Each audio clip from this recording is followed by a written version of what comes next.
Y'all, Stages is now sponsored by BetterHelp, and I couldn't be more excited because I love therapy. So I encourage you, if you've had a tough year and a half, why don't you give them a shot? You can find a therapist that you can connect with. Their resource is thousands of therapists, well-trained and experienced. You can keep looking until you find someone that you click with. They have customized online therapy. They do offer videos, but they also offer phone and live chat sessions. So you don't even have to be seen. You can only be heard.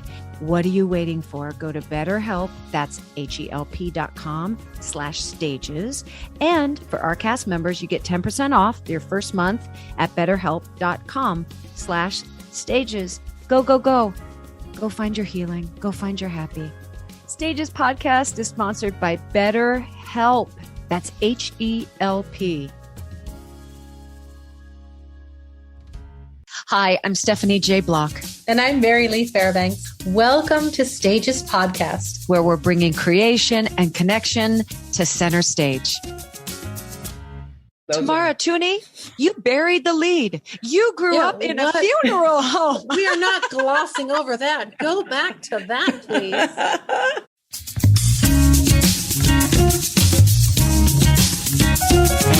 Stages. Trusted as of somehow. Look where you are now. Hi, cast members. Today's episode was recorded last spring. Tamara Tunie graciously agreed to be one of our very first interviews, and we are pleased to share it with you today. Tamara Tunie is an actor, singer, director, writer, producer, and philanthropist. In 2007, she won the Tony and the Drama Desk Award for Spring Awakening. She has starred in TV and film and on Broadway. You might recognize her from her long run in Law and Order Special Victims Unit as medical examiner Melinda Warner. She serves on the board of Harlem Stage, God's Love We Deliver, and Figure Skating in Harlem. Please welcome my friend, Tamara Tunie. Tamara Tunie to stage, please. Tunie to the stage. I might just add, I'm a trustee at Carnegie Mellon University, only because that's where I am right now, because we had commencement yesterday.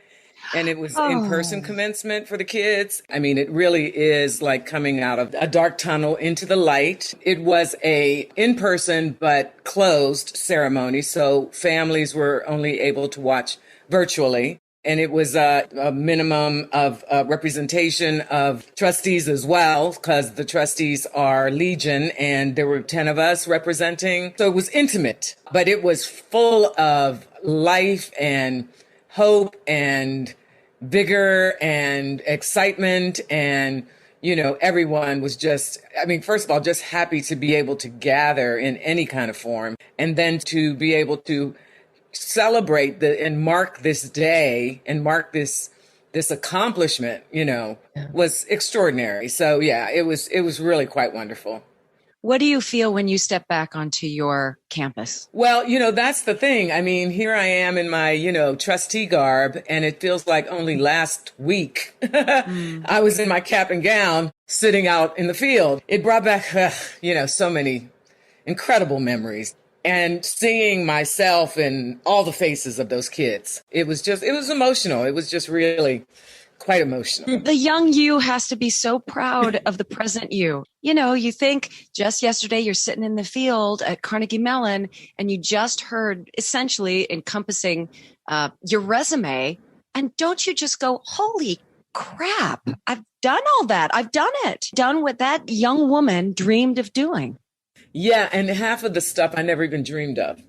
I never imagined sitting on the platform as a trustee of CMU. And what was so great is last evening, one of the trustees just had a couple of us over to his home, his beautiful home outside of Pittsburgh. And I was with 4 other trustees, and all of the trustees, all of us came from such humble beginnings. I was just in awe of all these people who, when you think of a trustee, you think, oh, everyone has a silver spoon in their mouth or whatever, but it is not the case. And so it was really inspiring, and I'm so honored and sometimes overwhelmed. But at the same time, I think based on my life's journey, of course I can contribute in this capacity. You know what I mean? So yeah, it's really great. Really great. What was it like growing up? Did you have parents that were creative and talented and pushing you toward music and acting and all that? My parents never pushed any of us toward anything. I have 5 siblings, a brother and 4 sisters, and they never pushed us toward anything. What they did was just supported everything. Growing up in Homestead, which was the seat of U.S. Steel for a couple of centuries, real blue-collar town, where upon graduation you had 2 options, and both options were promising and good options. One option was to go to university, and the other option was to go to work at U.S. Steel. And both of those options were great options. You could make an incredible living at working at the steel mill, support your family in an incredibly comfortable way, or you could go off to college. And that being said, my public school education was top notch. Math, sciences, I learned to type, I had languages, and most importantly, I had exposure to the arts. It was just such an incredibly well-rounded education. When I look and have witnessed the state of public school education over the past 20 years or so, it breaks my heart. Why are we not providing our children with the best possible education? And that's not about test taking. It's about teaching them how to be creative, how to think outside the box, how to take an idea and run, how to be an entrepreneur. That's what we need to teach them. The love of learning is the seeds that will last for forever. And those, what some would call extracurricular activities, those are just as important as the ABCs. And the arts and the sports and that kind of discipline and that kind of teamwork and that kind of leadership building and that kind of, as you said, creative thinking is invaluable. Moving forward in life. It seems like most of what the schools are trying to turn out now are worker bees, memorize and regurgitate. And it's not about real creativity and real leadership at all. Exactly. Not at all. And finding where you belong. I find all that extracurricular working together as a team that lets you find your place in the world. And that's what encourages them to then find a little ounce of joy in the ABCs and the 1, 2, 3s and keeps you going day after day. If you take all that purpose out and this is where I belong out, then the kids feel, what's the point of doing all this stuff that I'm not going to use when I walk into the world? That's right. Yeah. That's so true. Yeah.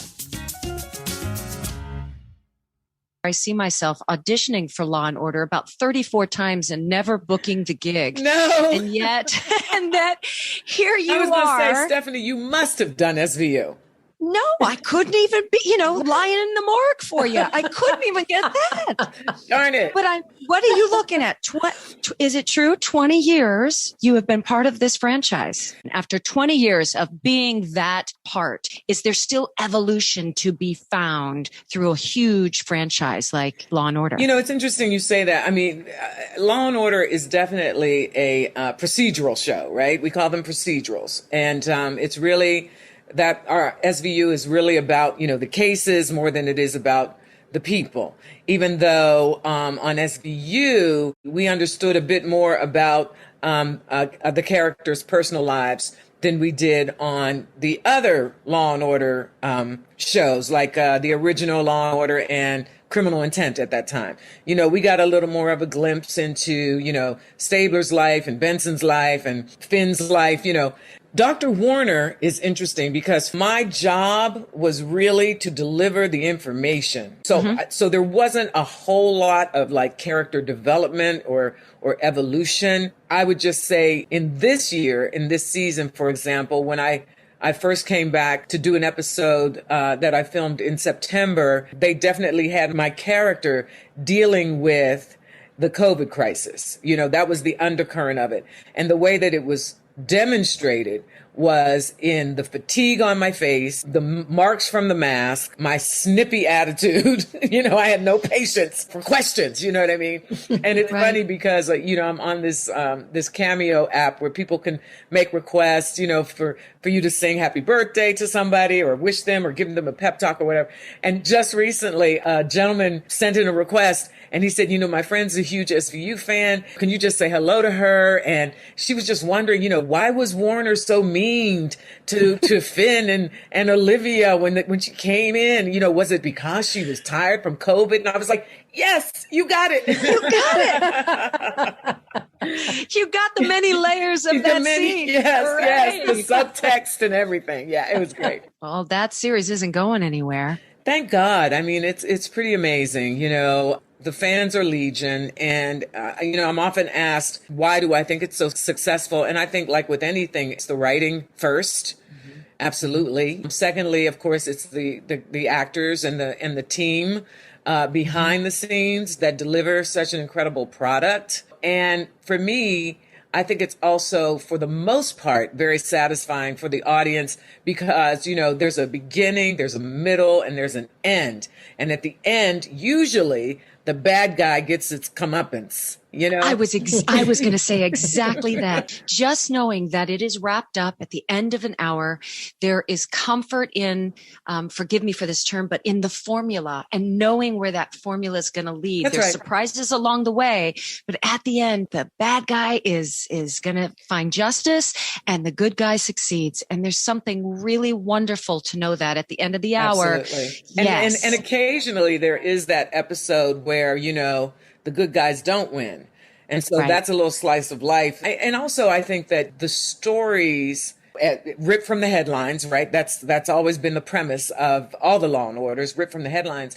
And we rip from the headlines and then we do our own little twists and turns on the story, right? But there's always some kind of message that is being beautifully insinuated into the viewer's consciousness, which I think is so great. How do you compare it to all of the Broadway work you've done? Do you love being on stage more because there's that immediate feedback? And, there's nothing like Come being on, ladies, stage. you know.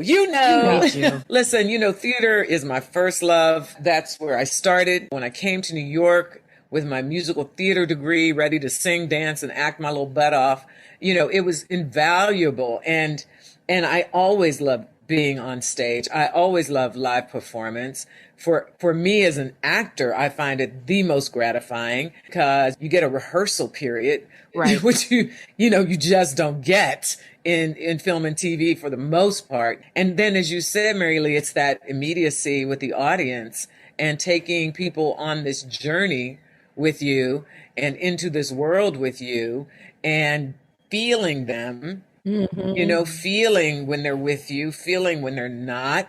And also just being able to, digressing a little back to your question about character development, Stephanie, in doing a play in live theater, there's the opportunity not only to develop that character before you step in front of an audience, but during the run of the show, you can continue to evolve and dig deeper and make it fresh and discover. And yeah, I love that. I love that.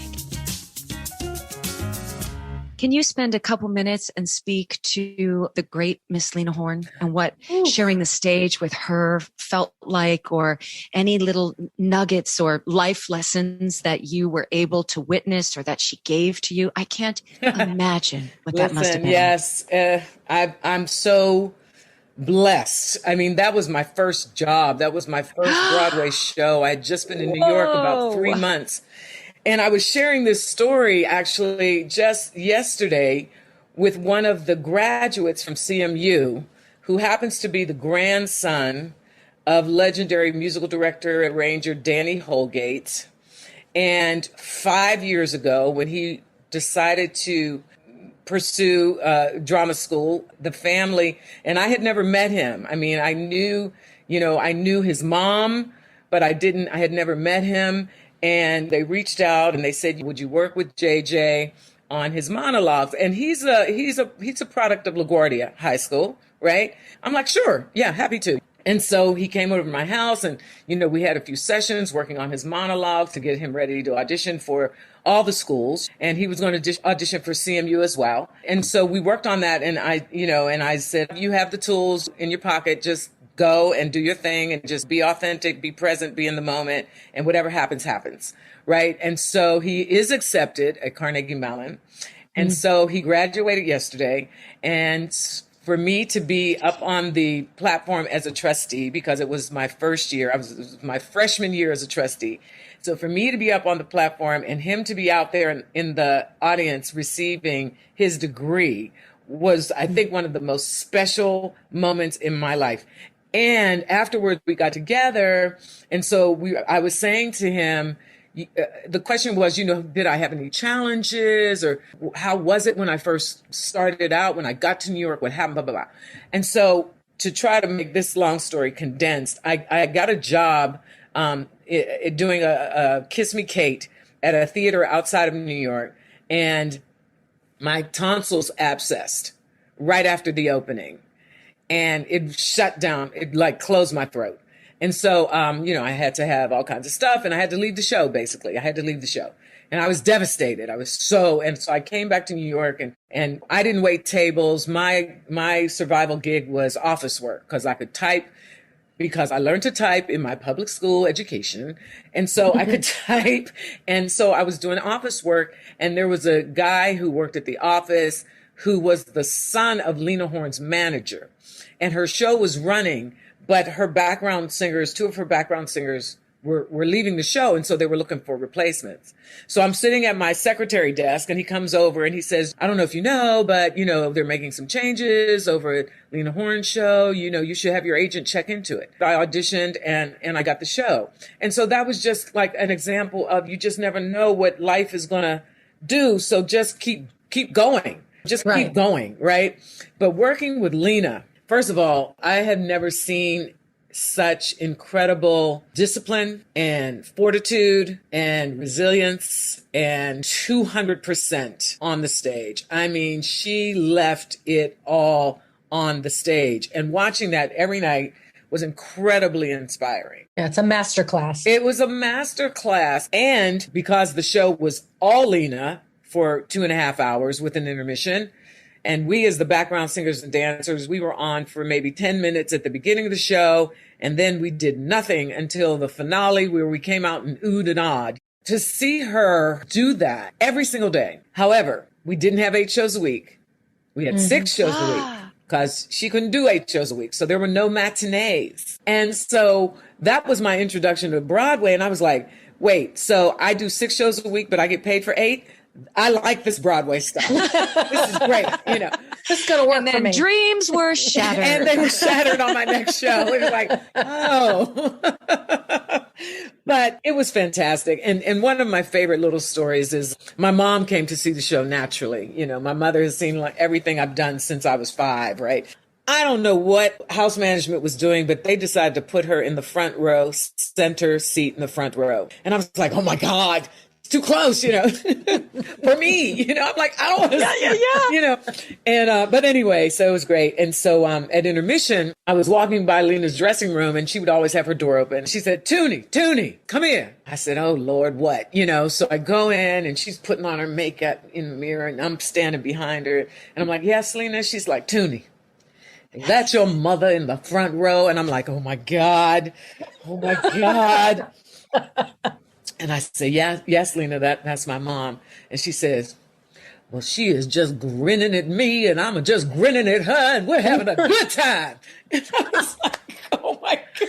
I was like, oh, I love that woman so much. And she loved me so much. And years later, she was performing at Carnegie Hall. And after the show, we were invited upstairs, and it was a mob scene upstairs. The elevator doors open, and you couldn't get out.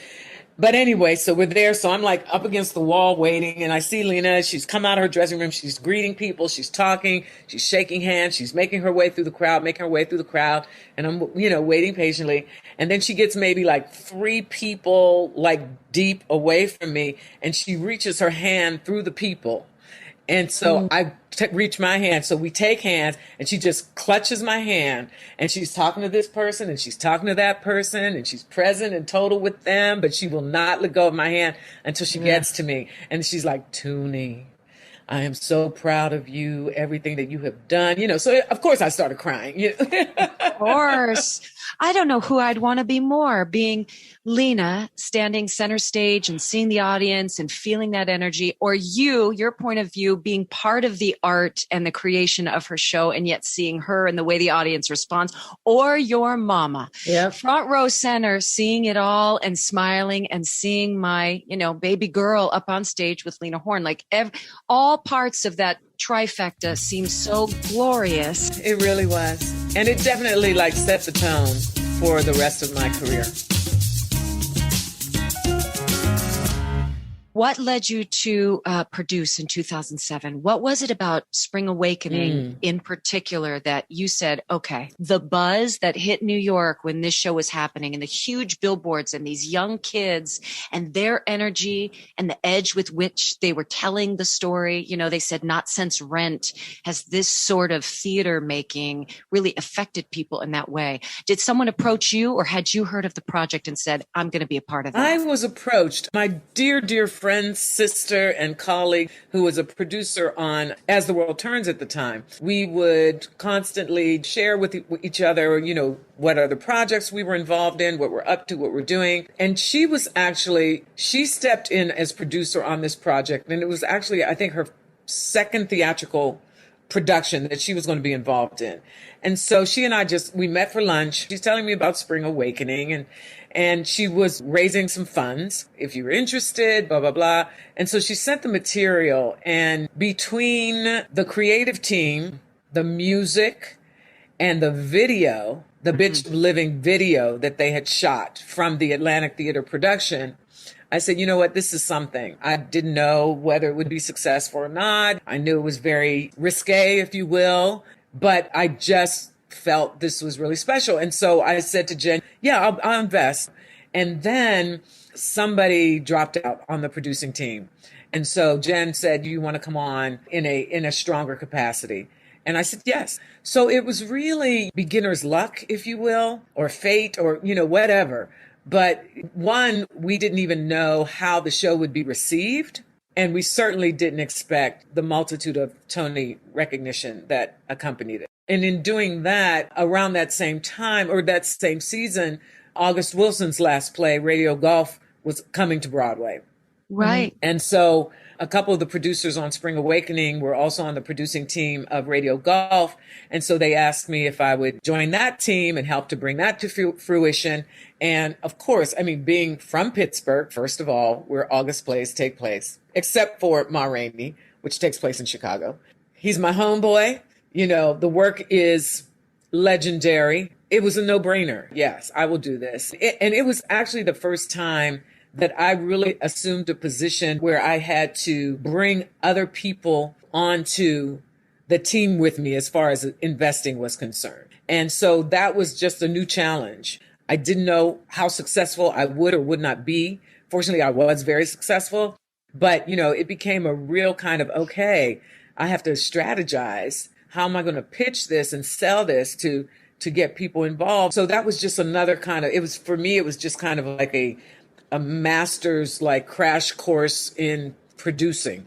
And, particularly the financial component. Do you also find that it's easier to pitch and promote and sell a play or product that you believe in as opposed to yourself? Or are you a true self-advocate and those words and that pitch comes real easy to you when you're speaking to yourself and your talent? I am the worst person in self-promotion, but I think really successful at promoting something that I believe in. Yeah, totally.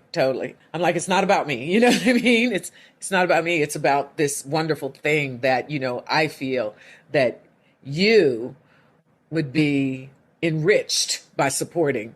I find that a lot of actors or creative type are not good at being producers and being entrepreneurs and doing all of the work that comes behind the scenes than are good at it. And so I think it's rare to find someone like you who's done both. And do you think being an actor made you a better producer? And do you want to continue producing and finding more things to bring other actors into that part? Yeah.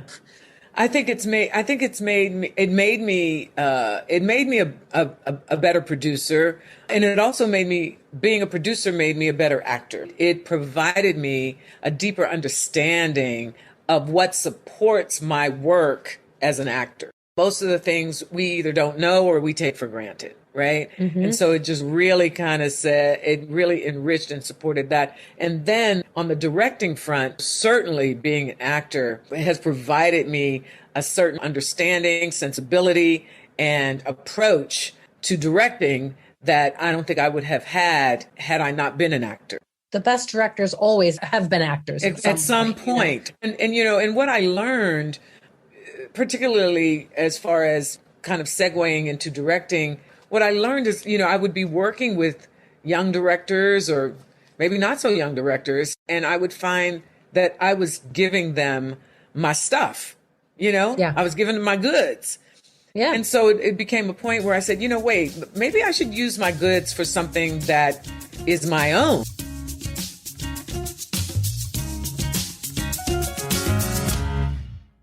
If you could pick up and produce anything right now, what would it be? What would the dream thing for you to just make right now? What would you do?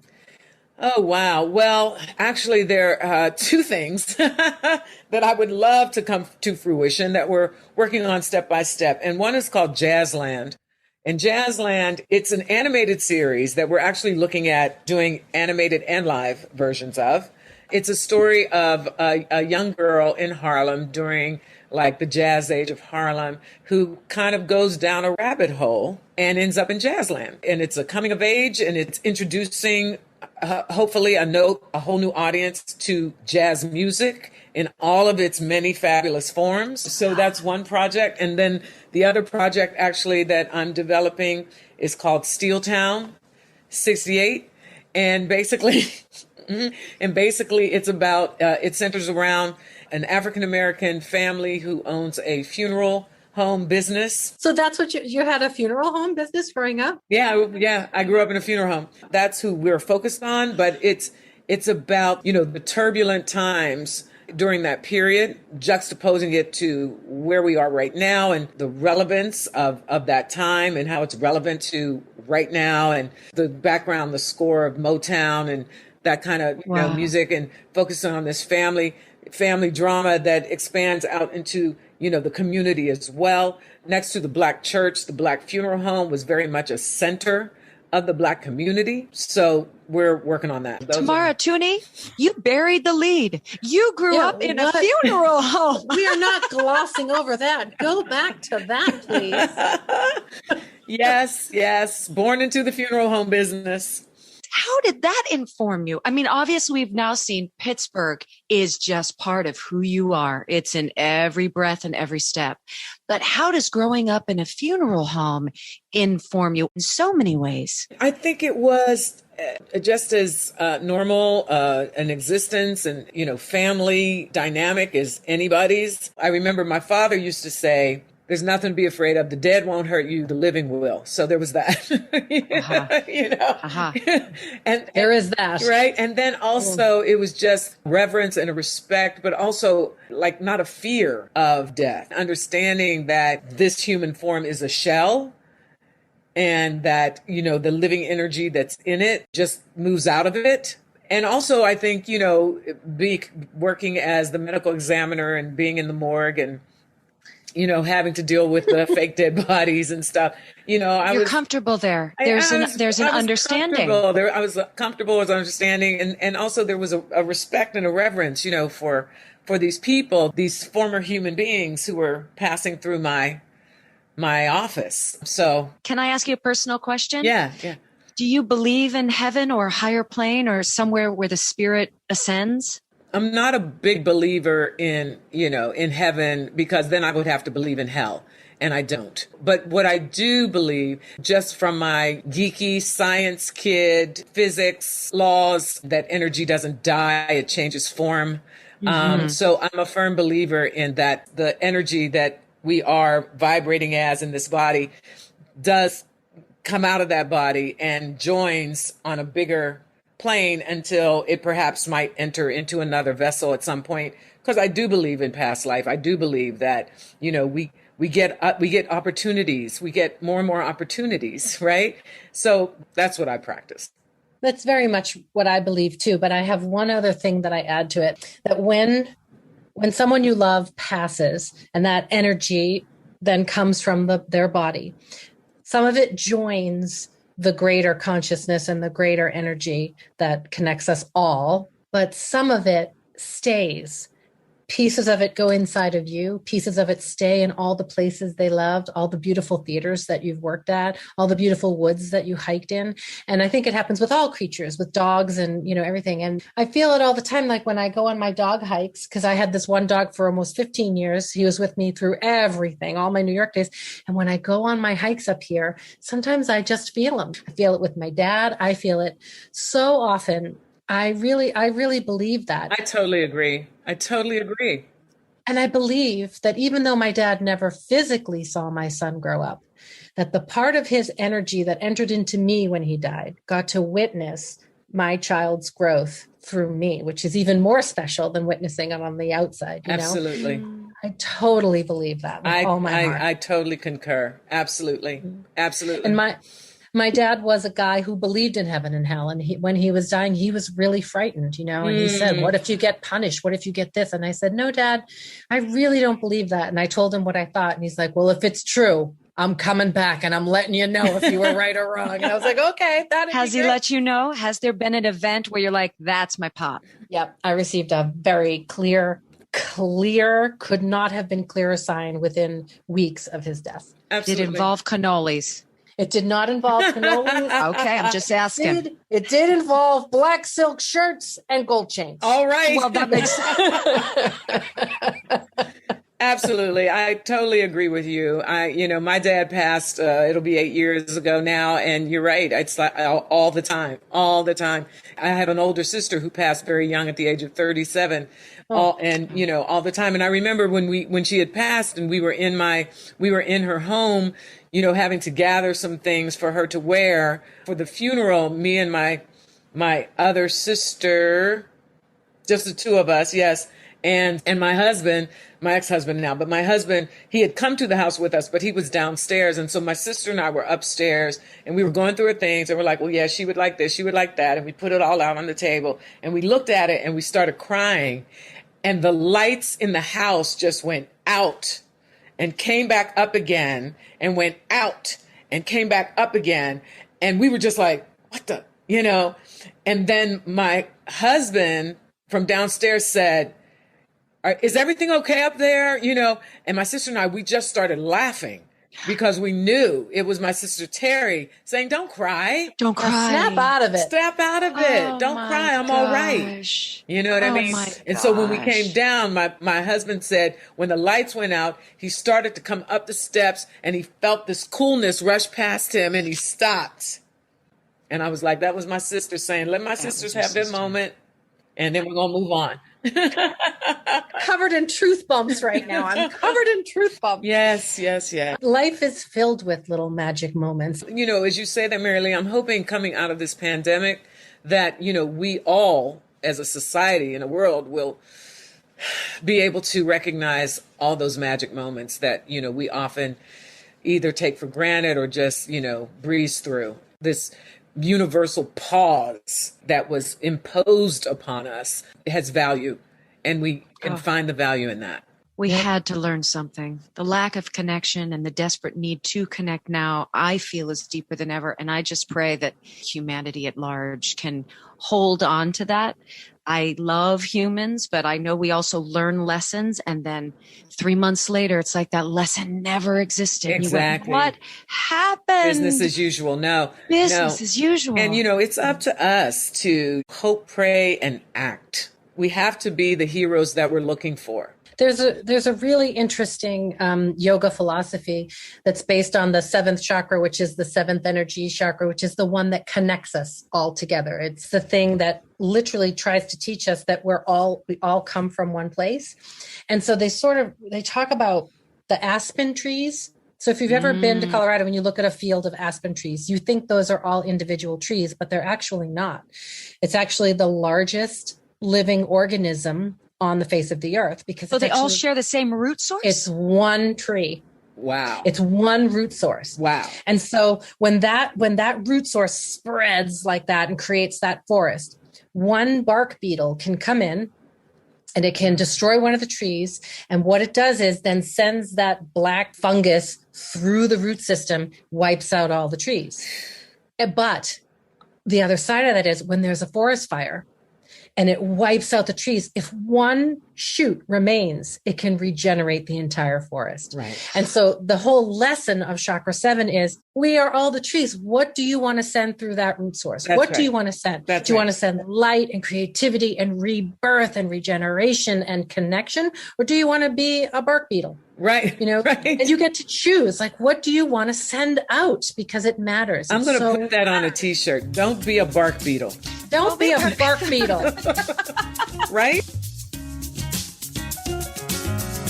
I want to hear a little about what you're doing with the Harlem skating. Figure skating in Harlem was formed 25 years ago. It stemmed from a desire and a need for a skating program in Harlem for young girls. Harlem had Harlem hockey, and the gentleman who was the coordinator of the Harlem hockey reached out to a young woman who had recently graduated from Tisch in filmmaking. And her name is Sharon Cohen. And Sharon was a competitive skater in her youth. And so he reached out to her and said, would you be interested in teaching girls in Harlem figure skating? And so she said, yeah, sure, And it was just kind of a fun thing that she was doing in her spare time. And then she realized that the need and desire was great. And she also understood what figure skating provided her as far as life skills were concerned. And so our mission at Figure Skating in Harlem is to provide girls academic excellence, leadership skills, self-esteem building through the fine art and discipline of figure skating. And a very important component of this is the professional and Olympic figure skaters support the program. The community, the ice community as a whole supports this program. And we would have when we decided to have our first gala, we decided to have an ice skating party. And it was called Skating with the Stars. And so the professional and Olympic figure skaters would come, and you'd be able to skate on the ice with Sasha Cohen and Christy Yamaguchi, and you know what I mean? Wow. And it was extraordinary. So, and that, that helped us to build and build and build. And the most exciting thing is the program has been so successful that we started a figure skating in Harlem Detroit chapter that is about 3 years old, I think. And so that's going extremely well. And the other thing I want to add is our girls developed into such extraordinary skaters that we have formed the only all Black and Hispanic competitive figure skating team. And our team has medaled bronze, silver, and gold. It's incredible. Planting those little seeds makes them feel that it's possible. Yeah. Our goal is not to create Olympic skaters. Our goal is to create champions in life. Mm-hmm. I love that. I love it. And it's all the metaphors, the falling down. Oh, yes. Back up. And get back up. Sure. Dust yourself off, get back up and keep it moving. And creating beauty out of chaos. The chaos when you first get on the ice and you learn that you're chaotic, and out of it comes beauty. Yes, and that's does. what life is too. It's chaos to beauty. That's any invention of anything. And I would add beauty and strength. Yeah. Yes. And now our 5 questions. All right. If you could have any special skill or talent, what would that be? To make people laugh all the time. Tell us something surprising about yourself that most people don't know. I'm really great with power tools. Oh, I love it. Enviable. That is enviable. If you could go back to your teen or 20-year-old self, what would you tell her? It's going to be fantastic. What, if anything, do you use for a good luck charm and why, or a ritual and why?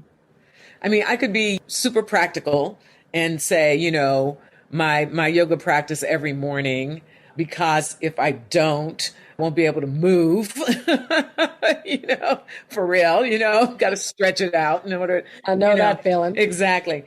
But I would say, as kind of a good luck practice, I think that would just be more about just kind of being still when I'm feeling something is, out of my control, just, breathing and being still.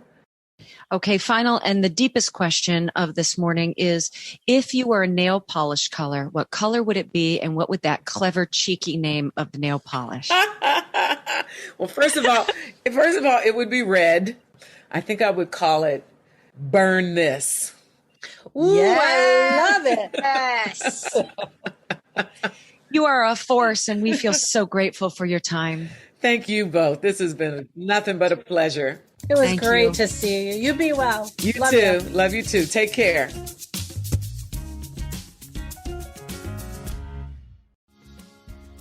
Stages podcast is sponsored by BetterHelp.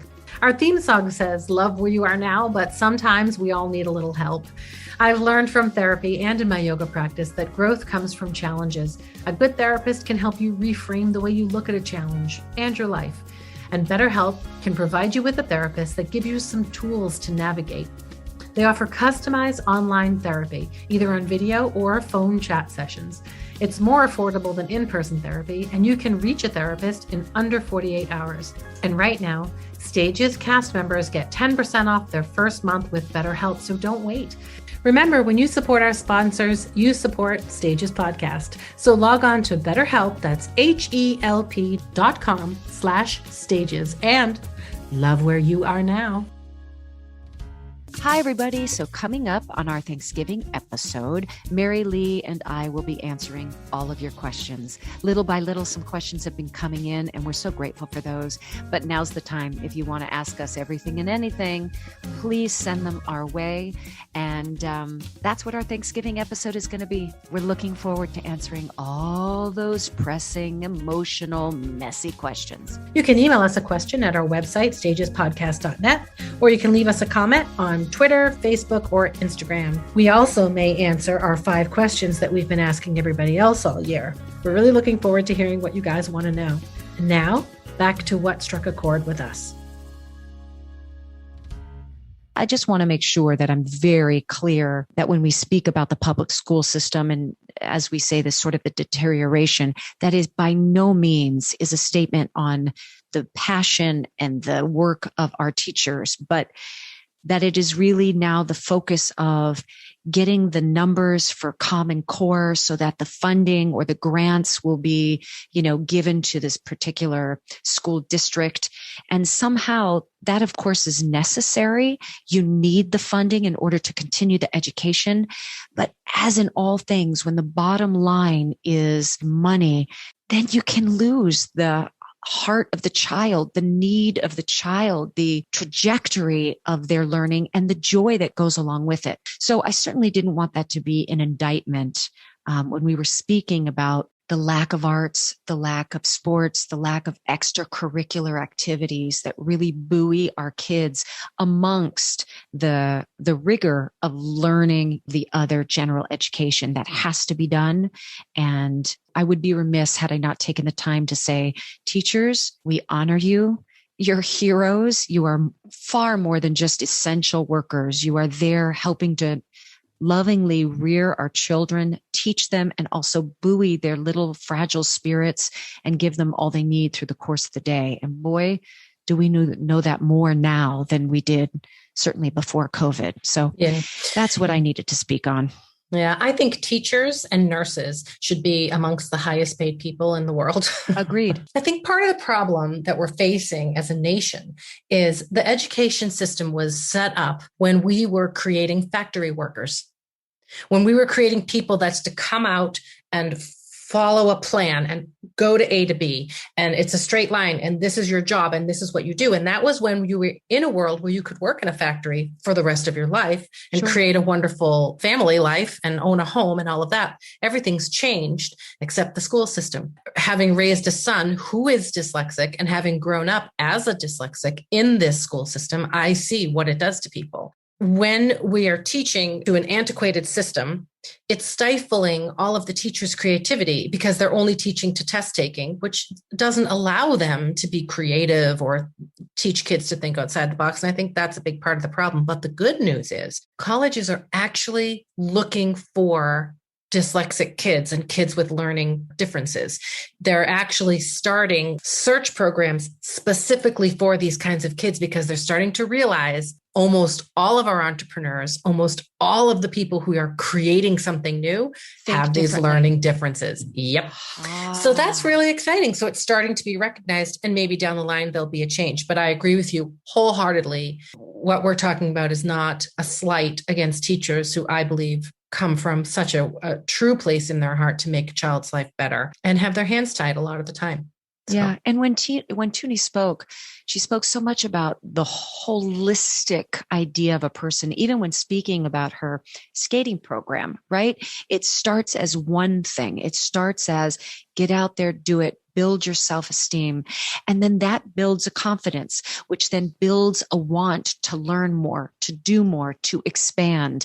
She spoke at it from all these different angles, but at the core of it was always about evolving as a person, growing and learning, recognizing your beginnings, but still reaching these great lengths of growth. And that was really something that I took from her discussion. I want to bring up how we had to redo her opening because she was like, I'm not an actress, I'm an actor. I love that she will not be put into categories. I heard this interesting thing. If you think about it, men, when you're filling out a form, men have one checkbox, right? Mr. Women have three. You're a miss, you're a Mrs., you're a Ms. And we are forced to identify by marriage. Are you single? And the Mrs. is MRS, which means you belong to someone else. Mister. Did she talk about that in her interview? No. What happened was I was really struck by the way she was like, why should I be called something different than what a man does? Actress. And that's what it stayed with me, even though I cut it out. And then I was listening to a different podcast and they started talking about this. Women have to check the miss box. And in France, they have now done away with the word mademoiselle. Wow. It shouldn't matter if I'm available or not. I'm a woman. Right. What do you care if I'm married or not? In Latin American culture, it is a very, even though there's that machismo that they talk about, but it is a very matriarchal society, right? And so Seb and I got married first at just City Hall, and they ask you to write down what your, new surname would be. And he looked at me and he said, I'm happy to take your last name. And I was like, what? Like at first, there was just this lump in my throat. And then I went through this whole litany of, oh, do you realize how you'd be made fun of? Do you realize how I would be made fun of? You would be known as Mr. Stephanie J. Block. Like there's a whole connotation about what that would mean about your manhood being less than. And I would be such a shrew if that were to happen.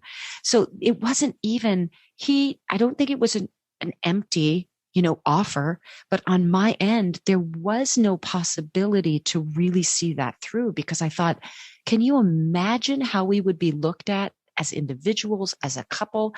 No way. So hence the Block Marcellus. But that was a true question for him. I'm happy to take your name because that's an option here. It may not be on the form, but culturally for me, that is an option. I was like, whoa. I wanted the same last name as my child. I wanted us all to have the same last name. So that was one reason why I was happy to take the name. But the other reason is that Fairbanks is so much nicer than Graffio. It's pretty good. What's up, Graffio? Yeah. And you know just how to spell Fairbanks. So to go from Graffio, how you doing? What's up? To Fairbanks. Mary Lee Fairbanks. Hello. And here's an interesting fun fact. Douglas Fairbanks' wife. Yes. Her name was Mary Lee. Mary Lee Pickford. Come on. That's right. Of course. Isn't that cool? Yes, very. So say goodbye, Graf. Oh my God. Or goodbye, Graf. Ciao, Graf. Or cheerio. Mary Lee Fairbanks.